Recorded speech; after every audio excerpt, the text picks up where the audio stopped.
It's Monday, January 9th. This is a end of the day SPY recap. Today we end up with a red shooter bar, meaning that we tried to break out higher after this green bar on Friday that was breaking out of this big range. We moved up for the early part of the session, and by the end of the session we reversed and closed much lower near the lows of the day. So this could definitely be a failure of this range to break out. We discussed a lot of that in the pre-market video, and if we follow through tomorrow lower, which we should, and we have this gap in here between the high of this bar and the low of this bar, if we kind of hold down there and kind of get below this purple line, then the continuity is to the downside again. It's really to the downside at the moment on the daily chart and on our weekly chart, but we still have this monthly chart, which is kind of a little green at the moment, but given the fact we're kind of holding the midpoint of the prior month and there's still that red bar that you expected those lows to be tested, you can almost anticipate that you're going to kind of come below the purple line. But we're going to, of course, see, where pre-market range is tomorrow. And if we stay, below the midpoint of this bar and then start out the session lower, that's how we'll kind of, that will guide us to getting short and then seeing if we get that follow through. And that's kind of where, again, my methodology really really works out well, because today, you were expected, we discussed a lot about how we're breaking out of that range. Here's a big green bar, should get follow through, but certainly looking at the weekly chart, knowing our next target was way up here and this kind of a big bar with a big selling tail, you knew it was going to be tough to get up there. Also, there was a gap on the daily chart in here where you knew you might get some resistance and that might be the target.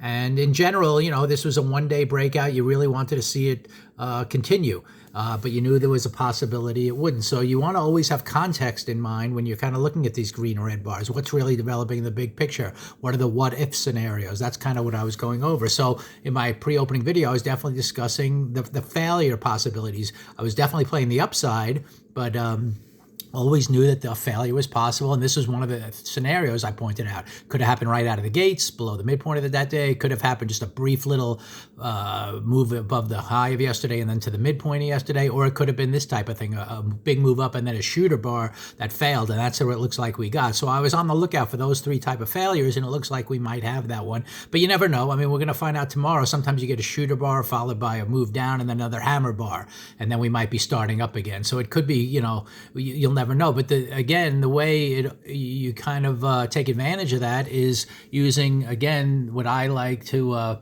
say that, getting in at the open, given the pre-market range, whether you could break the high or low of that range. In this case, we broke the high and we had a directional move to the upside. And I have discussed many times how I'm looking for two moves on a directional day, primary move of the day, or do we pull back secondary move? So we got that primary move, and I'm always, taking my profits on that first move of the day. So it was a very nice steady trade to the upside. If you were looking to continue, you were watching for that orderly pullback and maybe a secondary move. It never developed.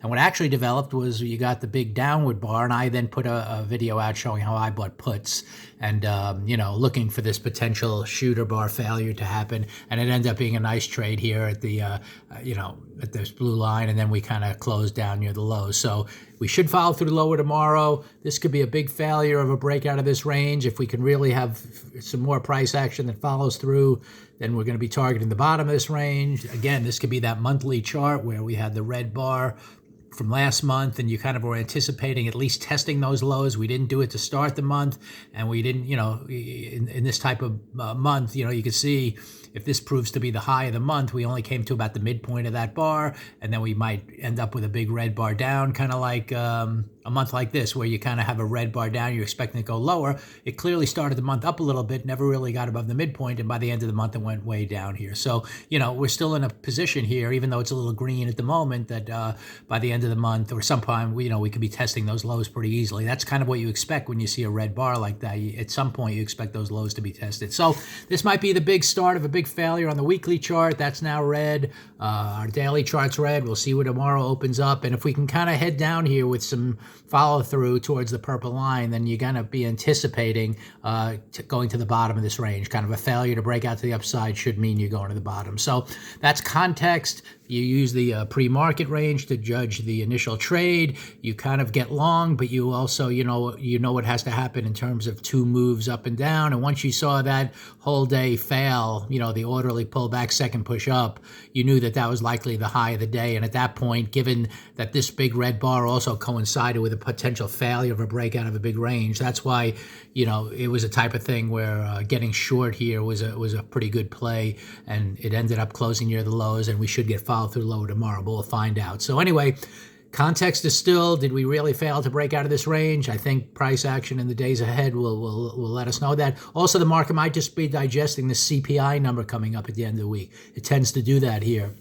That's sort of the key economic number, that the market always waits for. So maybe it's just going to digest for a few days until we get that number, and that's all that's happening. And then it'll break to the upside when those numbers look favorable. So I'm keeping that in mind too. But at least for now, big shooter bar failure, going to look for a little continuation downside in a gap here.